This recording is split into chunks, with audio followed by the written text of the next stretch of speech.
ಎಲ್ಲರಿಗೂ ನಮಸ್ಕಾರ.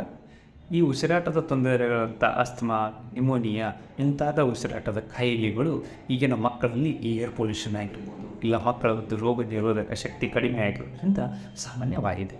ನಾವು ಅಂಥ ಸಂದರ್ಭದಲ್ಲಿ ತಂದೆ ತಾಯಿಗಳಿಗೆ ಈ ಒಂದು ಇನ್ನರ್ ಡಿವೈಸ್ ಅಥವಾ MDI ಇನ್ನರ್ ಡಿವೈಸ್ ಅಥವಾ ಈ ಒಂದು ಸ್ಪೇಸರ್ಗಳನ್ನು ಯೂಸ್ ಮಾಡಬೇಕಂತ ನಾವು ಹೇಳಿರ್ತೀವಿ. ಬಟ್ ಇದನ್ನು ಹೇಗೆ ಬಳಸಬೇಕು ಪೇರೆಂಟ್ಸ್ಗಳಿಗೆ ಅದು ಗೊತ್ತಿರೋದಿಲ್ಲ. ಈ ಒಂದು ವಿಡಿಯೋದ ಮೂಲಕ ಸರಿಯಾದ ಮೆಥಡ್ ಯಾವುದು ಅಂಥೇಳಿ ನಾನು ಇಲ್ಲಿ ಹೇಳ್ತಾ ಇದ್ದೀನಿ. ಸೊ ಮಗು ಯಾವುದಾದ್ರೂ 12 ವರ್ಷಗಳ ಮೇಲಿದ್ದರೆ ಅಥವಾ ಯಾವುದಾದ್ರು ದೊಡ್ಡವರಿಗೆ MDI ಹೇಗೆ ಅಂದರೆ ಯೂಸ್ ಮಾಡಬೇಕಾದ್ರೆ ಇದನ್ನು ಫಸ್ಟ್ ನೀವು ವರ್ಟಿಕಲ್ ಡೈರೆಕ್ಷನಲ್ಲಿ ಅಂದರೆ ಈ ಥರ ಡೈರೆಕ್ಷನಲ್ಲಿ ಒಂದು ಅಳವಡಿಸ್ಬೇಕು. ಇದನ್ನು ಅಳವಡಿಸಿದ ನಂತರ ಈ ವಿಡಿಯೋದಲ್ಲಿ ತೋರಿಸಿದರೆ ಮೊದಲು ಉಸಿರಾಟವನ್ನು ಬಿಡಬೇಕು. ಉಸಿರಾಟ ಬಿಟ್ಟ ನಂತರ ಇದನ್ನು ಇದನ್ನು ಬಾಯಿ ಇಟ್ಕೊಂಡ್ಬಿಟ್ಟು ಆವಾಗ ಇದನ್ನು ಒತ್ತಿಬಿಟ್ಟು ಉಸಿರನ್ನು ಎಳ್ಕೊಬೇಕು. ಎಳ್ಕೊಂಡಾಗ ನೀವು ಎಷ್ಟಾಗುತ್ತೋ ಅಷ್ಟು 10 ಸೆಕೆಂಡ್ರಿಂದ 10 ಸೆಕೆಂಡ್ ಮಿನಿಮಮ್ ಅಥವಾ ಇಲ್ಲಾಂದರೆ ಮ್ಯಾಕ್ಸಿಮಮ್ ಎಷ್ಟಾಗುತ್ತೆ ಅಷ್ಟು ನೀವು ಉಸಿರಾಟವನ್ನು ಹಿಡಿದಿಟ್ಕೊಳ್ಬೇಕು. ನಂತರ ಸ್ಲೋ ಆಗಿ ಉಸಿರು ಬಿಡಬೇಕು. ಇದಾದ ನಂತರ 1 ನಿಮಿಷದಲ್ಲಿ ಮತ್ತೆ ನಿಮ್ಮನ್ನು ವಾಪಸ್ 1 ನಿಮಿಷ ಆದಮೇಲೆ ಮತ್ತೆ ಈ ಥರ ರಿಪೀಟ್ ಮಾಡ್ಬೋದು. ಬಟ್ ಮಗು 12 ವರ್ಷದ ಕೆಳಗಡೆ ಇದೆ ಅಂದಾಗ ಏನಾಗುತ್ತೆ, ಇದನ್ನು ಒತ್ತೋದು ಮತ್ತು ಉಸಿರು ತೊಳ್ಕೊಳ್ಳೋದಂಥ ಕೋಆರ್ಡಿನೇಷನ್ ಇರೋಲ್ಲ. ಅದಕ್ಕೋಸ್ಕರ ನೀವೇನು ಮಾಡಬೇಕಂದ್ರೆ 4ರಿಂದ 5 ವರ್ಷದ ಕೆಳಗಡೆ ಮಗುವಿಗೆ ನೀವು ಈ MDI ಸ್ಪೇಸರ್ ಮತ್ತು ಮಾಸ್ಕನ್ನು ಯೂಸ್ ಮಾಡಬೇಕು. ಈ ವಿಡಿಯೋದಲ್ಲಿ ಹೇಳ್ತೀವಿ ಯಾವ ಥರ ಯೂಸ್ ಮಾಡಬೇಕು ಅಂತ ಹೇಳ್ಬಿಟ್ಟು. ಈ MDI ಸ್ಪೇಸರ್ ಮತ್ತು ಮಾಸ್ಕನ್ನು ನೀವು ಜೊತೆ ಅಟ್ಯಾಚ್ ಮಾಡಿ, ಮಾಸ್ಕನ್ನು ಅಟ್ಯಾಚ್ ಮಾಡಿದ ತಕ್ಷಣ ಅದು ಮಗುವಿನ ಮೂಗು ಮತ್ತು ಬೇಬಿ ಮಾಸ್ಕಲ್ಲಿ ಕವರ್ ಆಗಿರಬೇಕು. ಆವಾಗ ಈ ಕ್ಯಾನಿಸ್ಟರ್ ಇದೆಯಲ್ಲ ಅದನ್ನು ಒತ್ತಿಬಿಟ್ಟು ಮಗುವಿಗೆ ನೀವು ಒಂದು 5ರಿಂದ 10 ಟೈಮ್ ಉಸಿರಾಟವನ್ನು ತೆಗೆದುಕೊಳ್ಳುವಂತೆ ಬಿಡಬೇಕು. ಅದು ಒಂಥರ ಉಸಿರಾಟ ತೊಗೊಂಡ್ಮೇಲೆ ಮತ್ತೆ 1 ನಿಮಿಷ ಬಿಡಿ. ಅದಾದ ನಂತರ ಇದನ್ನು ಮತ್ತೆ ರಿಪೀಟ್ ಮಾಡಬೇಕು. ಹಾಗೆ ನೀವು 4ರಿಂದ 5 ವರ್ಷದ ಮೇಲ್ಪಟ್ಟ ಮಗುಗಳಿಗೆ ಇರುತ್ತಲ್ಲ ಸ್ಪೇಸರ್ ಮತ್ತು ಈ ಯಾವುದು MDI ಇಂದ ಉಸಿರಾಟ ತೆಗೆದುಕೊಂಡು ಹೇಳ್ತೀವಿ. ಯಾವ ಥರ ತಗೋಬೇಕಪ್ಪ ಅಂದರೆ ಮೊದಲು ಶೇಕ್ ಮಾಡಿ ಇನ್ನೆಲ್ಲರನ್ನ ಅದ ನಂತರ ಇದನ್ನು ಶೇಕ್ ಮಾಡಿಬಿಟ್ಟು ಸ್ಪೇಸರ್ ಡಿವೈಸಲ್ಲಿ ಇಡಬೇಕು. ನಂತರ ಮೌತ್ ಪೀಸ್ ಏನಿದೆಯಲ್ಲ ಸ್ಪೇಸರ್ದು ಅದನ್ನು ಬಾಯೊಳಗೆ ಇಟ್ಬಿಟ್ಟು ಮಗುವಿಗೆ ಉಸಿರಾಟವನ್ನು ತೆಗೆದುಕೊಳ್ಬೇಕು. ಒಳಗಡೆ ಮಗು ಒಂದ್ಸರಿ ಉಸಿರಾಟವನ್ನು ತೆಗೆದುಕೊಳ್ತಾ ಇದೆ ಸರಿಯಾಗಿ ಅಂದಮೇಲೆ ನೀವು ಅವಾಗ ಅದನ್ನು ಕ್ಯಾನಿಸ್ಟ್ರನ್ನ ಒತ್ತಿ ಮಗುವಿಗೆ 5ರಿಂದ 10 ಸಾರಿ ಉಸಿರಾಟ ತೆಗೆದುಕೊಳ್ತಿ ಹೇಳಬೇಕು. ಇಲ್ಲಾಂದರೆ 5ರಿಂದ 15ರಿಂದ 30 ಸೆಕೆಂಡು ನೀವು ಉಸಿರಾಟ ತೆಗೆದುಕೊಳ್ಳೋಕೆ ಹೇಳಬೇಕು.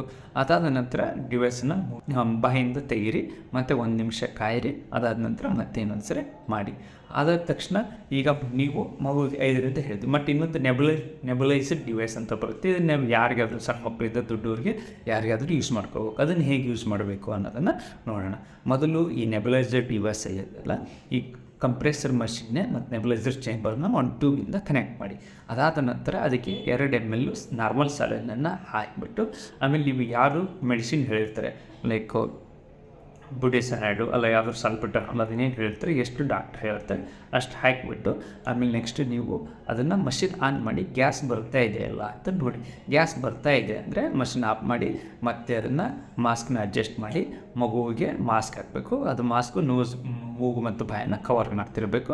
ಆಮೇಲೆ ಗ್ಯಾಸ್ ಆನ್ ಮಾಡಿ ಮಗುಗೆ ಉಸಿರಾಟ ತೆಗೆದುಕೊಳ್ಳಬೇಕು. ಬಾಯಿ ಓಪನ್ ಇದ್ದರೆ ಭಾಳ ಚೆನ್ನಾಗಿ. ಹಾಗೆ ನೀವು ಈ ಉಸಿರಾಟ ತೆಗೆದುಕೊಂಡು ಈ ಥರ ನೀವು ಮಕ್ಕಳಿಗೆ ಗ್ಯಾಸನ್ನು ಕೊಡ್ತಿರಬೇಕು. ಹಾಗೆ ನೀವು MDI ಇನ್ನೆಲ್ಲರೂ ಯೂಸ್ ಮಾಡಿರ್ತಾರಲ್ಲ, ಇದರಲ್ಲಿ ಗ್ಯಾಸ್ ಖಾಲಿ ಆಗಿದಿಲ್ಲ ಅಂತ ಹೇಗೆ ಗೊತ್ತಾಗುತ್ತೆ ಅಂದರೆ, ನೀವು ಇದನ್ನು ಓಪನ್ ಮಾಡಿದಾಗ ಇದರಲ್ಲಿ ಗ್ಯಾಸ್ ಇದ್ದರೆ ಇದು ನೀರಲ್ಲಿ ಮುಳುಗುತ್ತೆ, ಇದರಲ್ಲಿ ಏನಾದರೂ ಗ್ಯಾಸ್ ಇಲ್ಲ ಅಂದರೆ ನೀರಲ್ಲಿ ಮುಳುಗಲ್ಲ. ಸೊ ಇದೊಂದು ಗೊತ್ತಾಗುತ್ತೆ.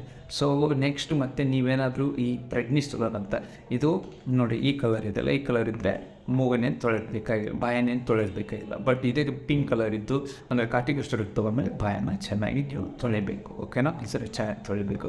ಹಾಗೆ ಈ ವಸ್ತುಗಳನ್ನೆಲ್ಲ ಯೂಸ್ ಮಾಡಿದ್ಮೇಲೆ ಇದನ್ನೇ ಕ್ಲೀನ್ ಹೇಗೆ ಮಾಡೋದಂದರೆ ಇದೇ ಹಂಗೆ ಇದೆ. ಇದನ್ನ ಜಸ್ಟ್ ನೀವು ಈ ಥರ ಓಪನ್ ಮಾಡಿಬಿಟ್ಟು ಇದನ್ನ ನಳದಲ್ಲಿ ರನ್ನಿಂಗ್ ವಾಟ್ರಲ್ಲಿ ಈ ಥರ ವಾಶ್ ಮಾಡಿದರೆ ಇದನ್ನು ನಡೆಯುತ್ತೆ.